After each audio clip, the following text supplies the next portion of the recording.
Hello friends, welcome to my YouTube channel. मैं मोहज़िबा ख़ान और आप देख रहे हैं स्टडी स्पार्क्स। हमने अपनी प्रीवियस क्लास में एल्युमिनियम से बने बर्तनों के बारे में भी डिस्कशन किया था और ये भी जाना था कि एल्युमिनियम किस तरह की मेटल है।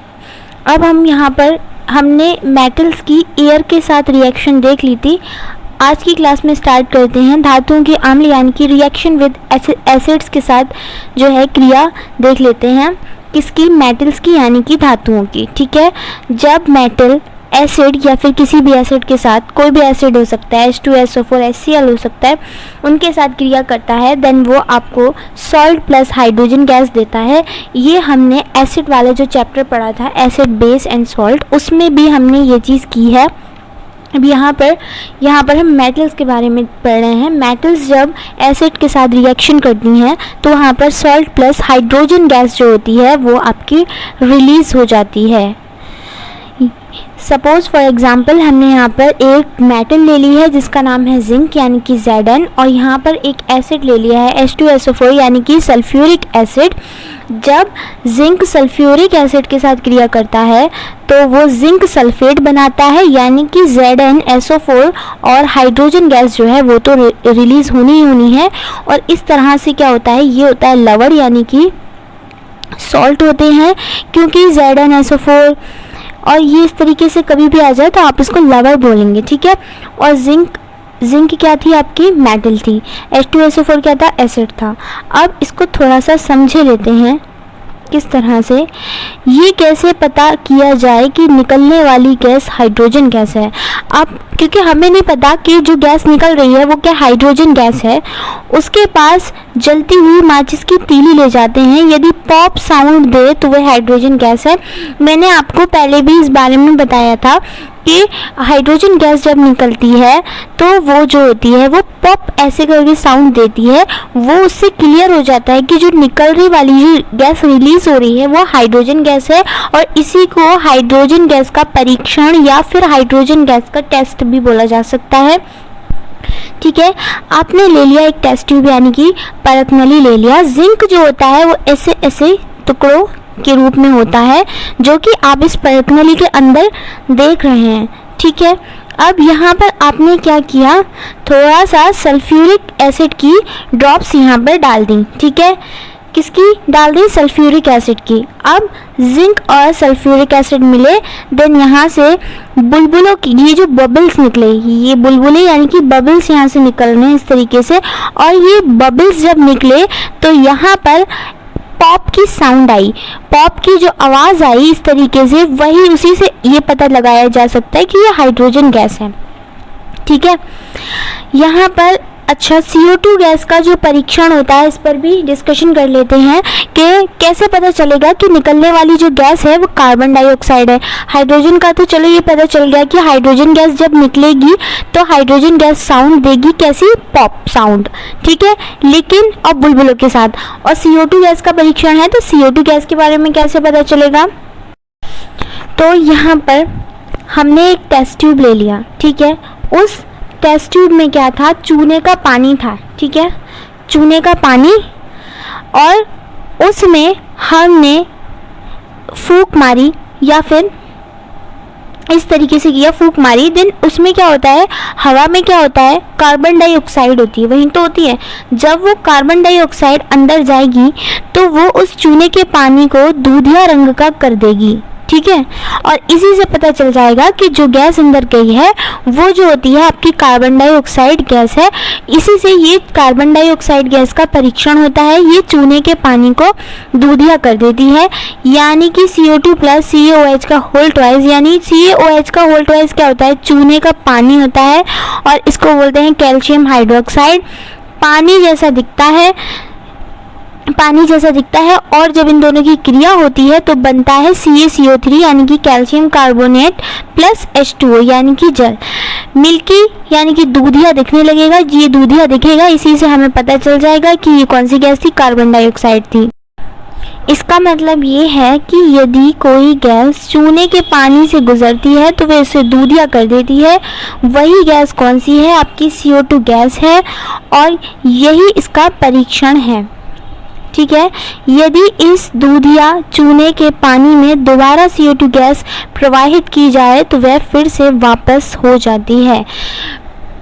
स्कूल वगैरह में बच्चों से ये प्रैक्टिकल करवाया जाता है, उनसे कहा जाता है फूंक मारो, देन वहाँ पर उन्हें बहुत मज़ा आता होता है। वो जो आपका लाइम वाटर होता है वो दूधिया रंग का हो जाता है, मिल्की कलर में आ जाता है, ठीक है। लेकिन जब वो बार बार ऐसा करते रहते हैं, बार बार फूंक मारते रहते हैं तो वो फिर से जो है वापस वैसा हो जाता है। यानी कि इस दूध या चूने के पानी में दोबारा से CO2 गैस प्रवाहित की जाए तो वह फिर से वापस वैसा ही हो जाता है।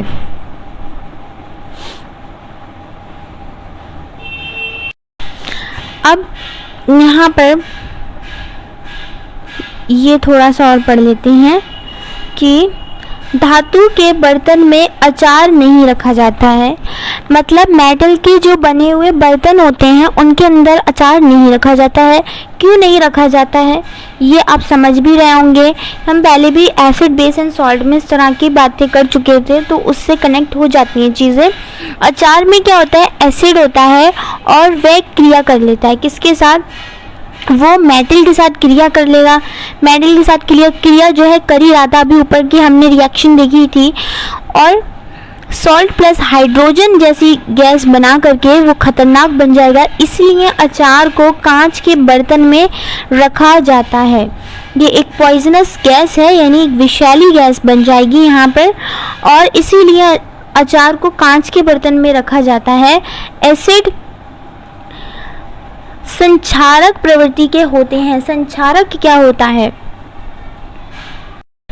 तो इसका मतलब है हाथ पर डालने पर या कहीं और डालने पर ये वो उस चीज़ को डिस्ट्रॉय करते हैं। ये ही इसकी कॉरेसिव नेचर होता है, यानी प्रवृत्ति के होते हैं, संक्षारक प्रवृत्ति के होते हैं।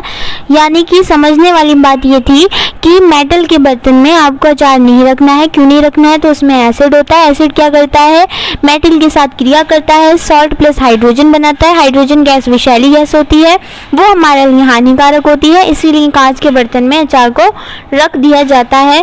क्योंकि खट्टी सामग्रियों में, आप इससे भी समझ लो, क्योंकि खट्टी सामग्रियों में धातु के बर्तन में नहीं रखना चाहिए। खट्टी सामग्रियों को भी धातु के बर्तन में नहीं रखना चाहिए। खट्टी सामग्रियों में भी तो आपका एसिड पाया जाता है।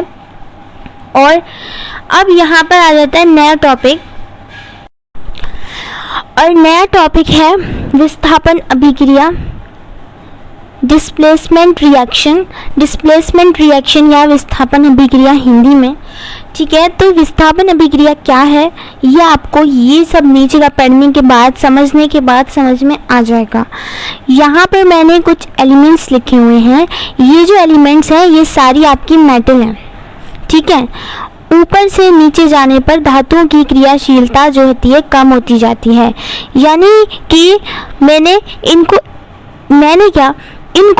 इन धातुओं को पीरियोडिक टेबल में इस तरीके से लिखा गया है कि इनकी ये सक्रियता का क्रम है। यानी कि अगर नीचे से ऊपर जाएंगे तो सक्रियता बढ़ती जाएगी, और अगर नीचे से ऊपर जाएंगे तो सक्रियता बढ़ती जाएगी, और अगर ऊपर से नीचे आएंगे तो सक्रियता यानी कि इनकी रिएक्टिविटी घटती जाएगी। तो यहाँ पर मैंने कुछ मेटल्स लिखी हुई हैं। पहले है आपकी के यानी कि potassium, Na, Ca, MgAl, Zn, Fe, Sn, Pb, H, Cu, Hg, Ag and Au। इनको याद करने की भी बहुत सारी ट्रिक्स होती हैं, लेकिन आपको इनको याद कर लेना है।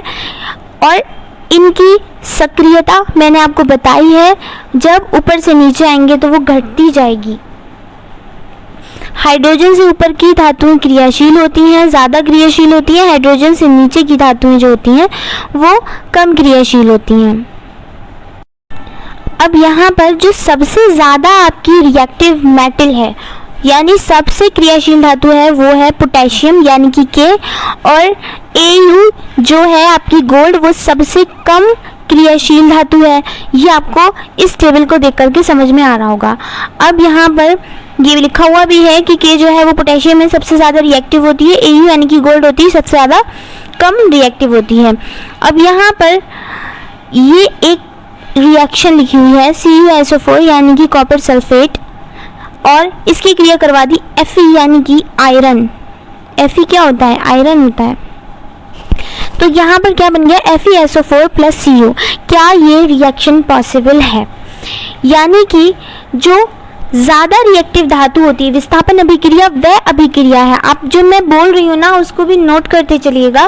विस्थापन अभिक्रिया वह अभिक्रिया है जो जहाँ पर ज़्यादा रिएक्टिव धातु कम रिएक्टिव धातु को उसके लवण के विलयन में से विस्थापित कर देती है।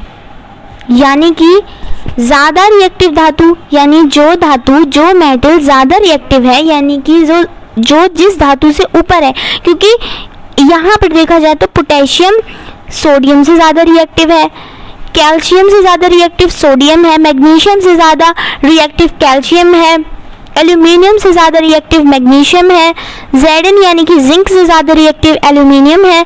यानी कि मैं आपको बता चुकी हूँ कि ऊपर से नीचे जाने पर सक्रियता का क्रम घटता है, जबकि नीचे से ऊपर जाने पर सक्रियता का क्रम जो है वो बढ़ता है। इसीलिए एक ऐसी अभिक्रिया जिसमें ज़्यादा रिएक्टिव ज़्यादा क्रियाशील धातु कम क्रियाशील धातु को उसके लवण के विलयन में से विस्थापित कर देती है, वह अभिक्रिया आपकी विस्थापन अभिक्रिया कहलाती है। समझ में आया होगा, उम्मीद है। तो यहाँ पर हमें ये देखना है ये क्या है, ये क्या है? ये लवण है, ये सॉल्ट है जिसको मैं बोल रही हूँ डेफिनेशन में कि लवण का विलयन में से विस्थापित कर देती है। ये कौन है? ये मेटल है। मेटल Fe आयरन तो है लेकिन मेटल है। मेटल किसके साथ क्रिया कर रही है? लवण के विलयन के साथ। किसके? कॉपर के, कॉपर सल्फेट कॉपर के लवण के विलयन के साथ क्रिया कर रही है। अब हमें ये देखना है क्या ये जो मेटल है Fe क्या ये इसके लवण के विलयन में से कॉपर को विस्थापित कर पाएगी या फिर नहीं कर पाएगी। इसलिए हम ये जो हमने टेबल बना रखी है, इस टेबल में हम ये देखेंगे कि Fe ज़्यादा रिएक्टिव है या फिर कॉपर ज़्यादा रिएक्टिव है। तो Fe ये रहा, ये Fe है और कॉपर कहाँ है? कॉपर यहाँ है। यानी कि Fe कॉपर से ज़्यादा रिएक्टिव है। Fe जो है वो कॉपर से ज़्यादा रिएक्टिव है। इसका मतलब Fe जो है वो कॉपर के लवण के विलयन में से कॉपर को विस्थापित कर सकती है। इसीलिए इसने क्या किया, इस Fe ने कॉपर को हटा दिया, वो इधर आ गया एंड ये बन गया आपका आयरन सल्फेट यानी FeSO4। आई होप आपको ये एग्जाम्पल के द्वारा अच्छे से समझ में आ गया होगा। ये लिखा हुआ भी है कॉपर Fe से कम रिएक्टिव है, यहाँ कॉपर से अधिक रिएक्टिव है कौन? Fe। ठीक है, FeSO4 प्लस Cu ये अभिक्रिया संभव नहीं है। क्यों नहीं है? ये Cu है, ठीक है, ये संभव नहीं है। मतलब ये वाला जो केस था इसमें ये तो पॉसिबल था, लेकिन ये वाला केस जो था वो पॉसिबल नहीं है। क्यों नहीं है? इसको यहाँ पर लिखते हैं FeSO4 प्लस Cu। क्या ये वाली रिएक्शन पॉसिबल है या नहीं है? हमें ये पता है कि आयरन कॉपर से ज़्यादा रिएक्टिव है। आयरन कॉपर के लवण के विलयन में से कॉपर को विस्थापित कर सकता था। कॉपर जो है वो आयरन से कम रिएक्टिव है, तो ये इसको आयरन को उसके लवण के विलयन में से विस्थापित नहीं कर सकता, क्योंकि कॉपर आयरन से कम रिएक्टिव है जबकि आयरन कॉपर से ज़्यादा रिएक्टिव है। इससे एक चीज़ अच्छे से आपको क्लियर हो जानी चाहिए, ज़्यादा रिएक्टिव धातु ही कम रिएक्टिव धातु को उसके लवण के विलयन में से विस्थापित कर सकती है। ये वाली संभव है। ये क्या है भाई? यहाँ पर वही FeSO4 ले लिया और यहाँ बस Cu यानी कॉपर की जगह पे हमने ले लिया Zn यानी कि जिंक। जिंक और आयरन में अब इस टेबल से देखते हैं जिंक कहाँ है, ये रहा। आयरन कहाँ है, ये रहा। जिंक ज़्यादा रिएक्टिव है किससे? Fe यानी कि आयरन से। जिंक आयरन से ज़्यादा रिएक्टिव है, देन जिंक जो है वो आयरन के लवण के विलयन में से उसको विस्थापित कर सकती है, लेकिन आयरन जिंक से कम रिएक्टिव है, इसलिए आयरन जो है वो जिंक के लवण के विलयन में से उसको विस्थापित नहीं कर सकते। इसीलिए यहाँ पर जो ये वाली रिएक्शन है यानी कि Zn जो है Fe के लवण के विलयन में से उसको विस्थापित करके इसने अलग कर दिया और यहाँ पर बन गया जिंक सल्फेट, खुद उसकी जगह पर आ गया। लेकिन क्या उसका उल्टा पॉसिबल है, यानी Fe जिंक को उसके लवण के विलयन में से विस्थापित कर सकती है? तो हम कहेंगे नहीं, Fe जो है वो Zn यानी जिंक को उसके लवण के विलयन में से विस्थापित नहीं कर सकती। कोई पूछेगा क्यों नहीं कर सकती, तो हम उसको बता देंगे क्योंकि Fe जिंक से कम रिएक्टिव है। आई होप आपको अच्छे से समझ में आ रहा होगा कि आपकी विस्थापन अभिक्रिया क्या है, सक्रियता क्रम क्या है।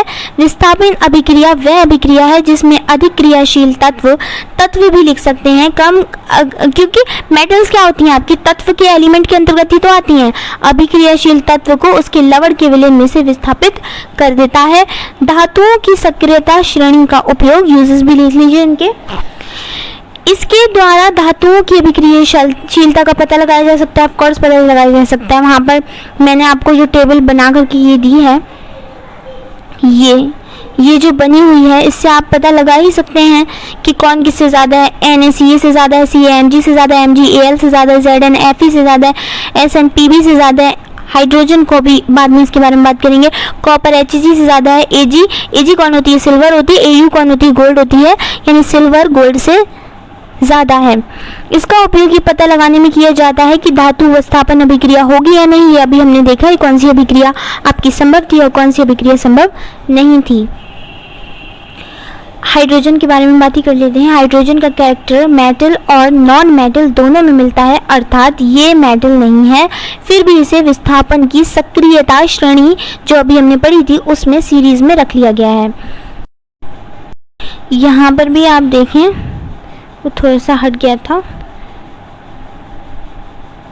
KNaCa, यहाँ पर K से आ गया potassium, Na sodium, Ca calcium, Mg magnesium, Al aluminium, zinc, Fe iron, Sn tin, Pb lead यानी कि सीसा, हाइड्रोजन, कॉपर, Hg यानी कि मरकरी, Ag यहाँ पर बीच में Ag लिखा हुआ है जो कि सिल्वर है, और Au आपका गोल्ड है। सारी मेटल्स हैं,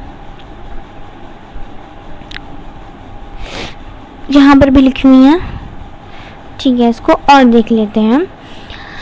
सक्रियता के आधार पर है, पता है हमें, नीचे से ऊपर जाने पर बढ़ रही हैं, ऊपर से नीचे जाने पर घट रही हैं। सोडियम तथा पोटेशियम सबसे अधिक क्रियाशील हैं, बिल्कुल हैं। सोडियम तथा पोटेशियम सबसे ज़्यादा क्रियाशील हैं। ये रही सोडियम और पोटेशियम, के और Na।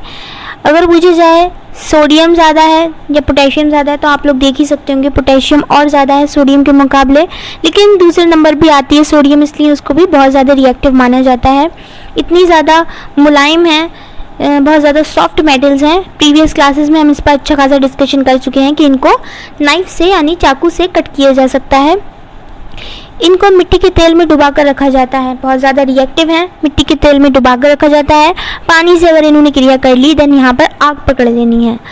यदि ऑप्शन में के तथा Na दोनों आए तो Na को केरोसिन ऑयल में रखने की प्रायोरिटी देनी है। वैसे तो सोडियम को भी और पोटेशियम को, दोनों को भी आपका केरोसिन ऑयल में यानी कि मिट्टी के तेल में डुबा करके रखते हैं, लेकिन अगर ऑप्शन में पोटेशियम भी दे दे और सोडियम भी पूछ ले और ये पूछ ले कि किसको मिट्टी के तेल में या केरोसिन ऑयल में डुबा कर रखा जाता है, तो आपने वहाँ पर पहला जो आपका आंसर बनना चाहिए वो आपका सोडियम बनना चाहिए। वैसे ऐसा होगा नहीं, क्योंकि धातु पानी से क्रिया करके धातु हाइड्रोक्साइड बनाते हैं, बिल्कुल बनाते हैं।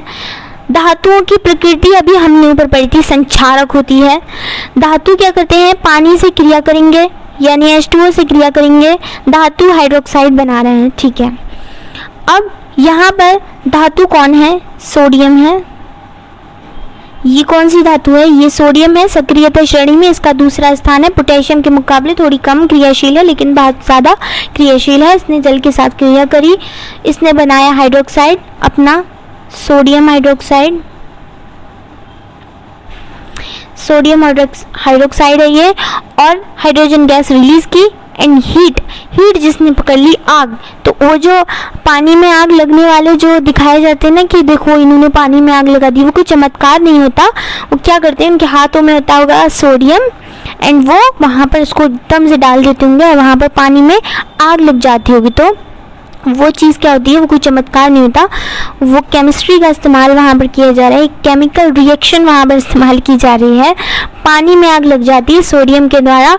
जब सोडियम, पहले तो ये समझना है कि जब धातु यानी कि मेटल पानी के साथ क्रिया करते हैं तो वो धातु हाइड्रोक्साइड बनाते हैं।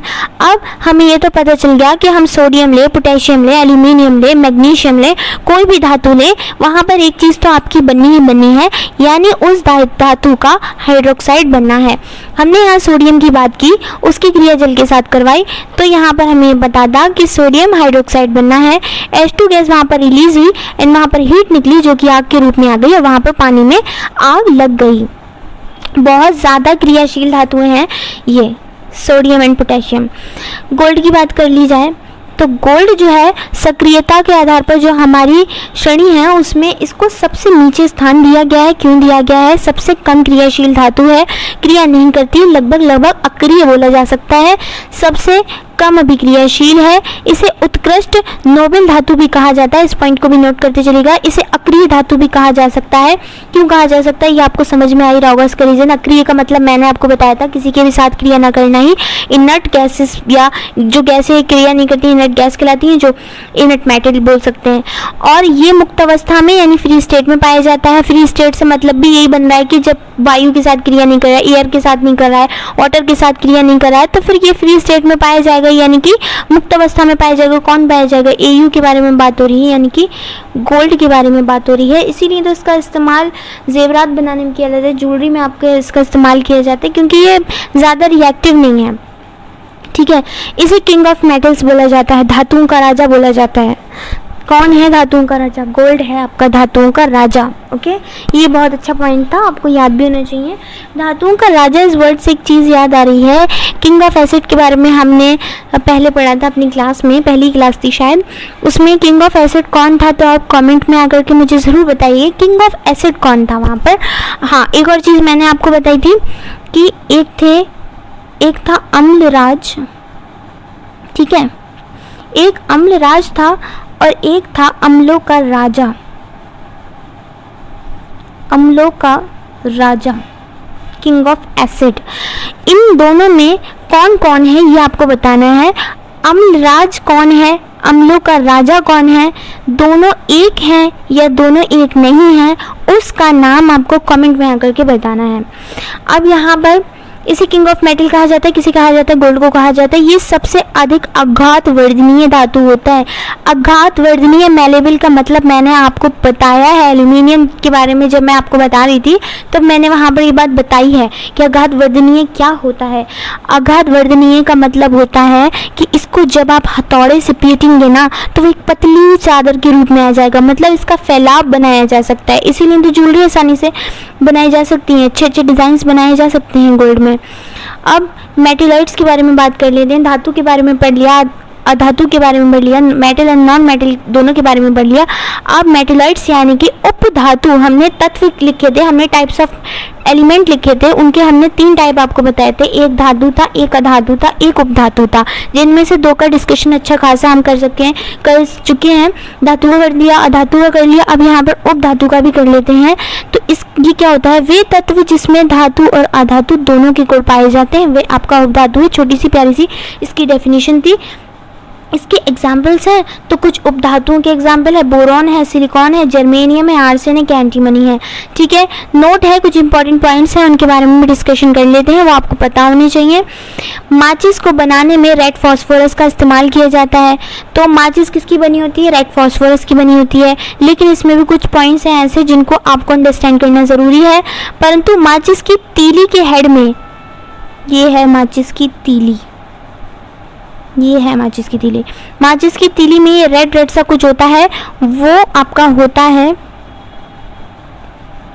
एक मिनट, परंतु माचिस की तीली में के हेड में पोटेशियम क्लोराइड होता है और एंटीमनी साथ में होता है, यानी कि अगर आपसे ये पूछा जाए कि माचिस बनाने में किसका प्रयोग किया जाता है, आंसर बन जाएगा रेड फास्फोरस।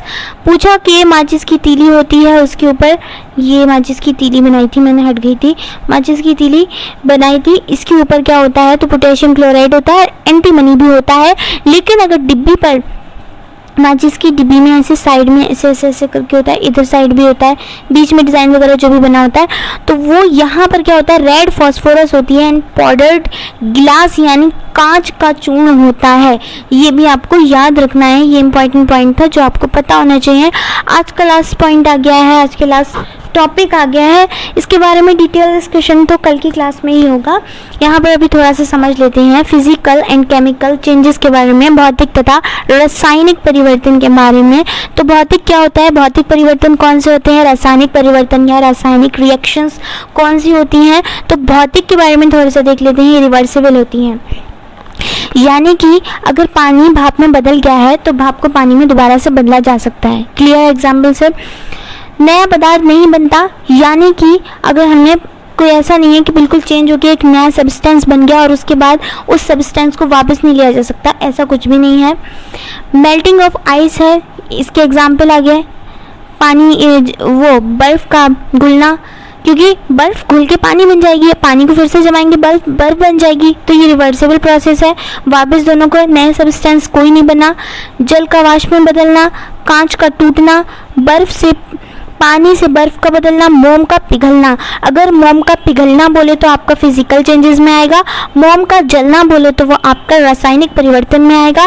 कपड़ों का सूखना, कपड़ों में से पानी चला गया, मॉइस्चर था चला गया, वापस गीला करेंगे हो जाएगा, ठीक है। और यहाँ पर आ गया आपका रासायनिक परिवर्तन, इरिवर्सिबल प्रोसेस है। कागज़ है, आग से जलाया, जल गया, राख हो गया, दोबारा कागज़ नहीं बन सकता, इसका सबसे अच्छा एग्जाम्पल। न्यू सब्सटेंस बन जाएगा, राख बन गई, कागज़ नहीं बना, दूसरी चीज़ बन गई, ठीक है। कोयला जल गया, ये भी आपके सारे रासायनिक परिवर्तन में आ जाते हैं। केमिकल रिएक्शन भी इसको बोला जाता है, इसमें स्मेल चेंज हो जाती है, मतलब पहले वाली चीज़ की, पहले वाले सब्सटेंस की दूसरे वाले सब्सटेंस से स्मेल चेंज हो सकती है। कलर में चेंज आ सकता है, ध्वनि उत्पन्न हो सकती है, पॉप करके याद करें, हाइड्रोजन गैस। लाइट उत्पन्न हो सकती है, आग पकड़ सकते हैं, है ना। फिजिकल स्टेट में चेंज आ सकता है, फिजिकल स्टेट मतलब ठोस से द्रव, द्रव से गैस, ऐसा कुछ हो सकता है। इसके बारे में कंप्लीट डिस्कशन हम करेंगे नेक्स्ट वीडियो में। आपको आई होप मेरी आज की वीडियो पसंद आई होगी तो लाइक कीजिएगा। कमेंट सेक्शन में अगर तो आपको बताना ही है ज़रूरी कि आपको मेरी वीडियो कैसी लगी। वीडियो पे नए हैं तो चैनल को सब्सक्राइब करें, लाइक करें, शेयर करें, कमेंट करें, बेल आइकन को प्रेस करके आने वाला कोई भी नया नोटिफिकेशन आप लोगों तक पहुँच जाएगा। तब तक के लिए गुड बाय।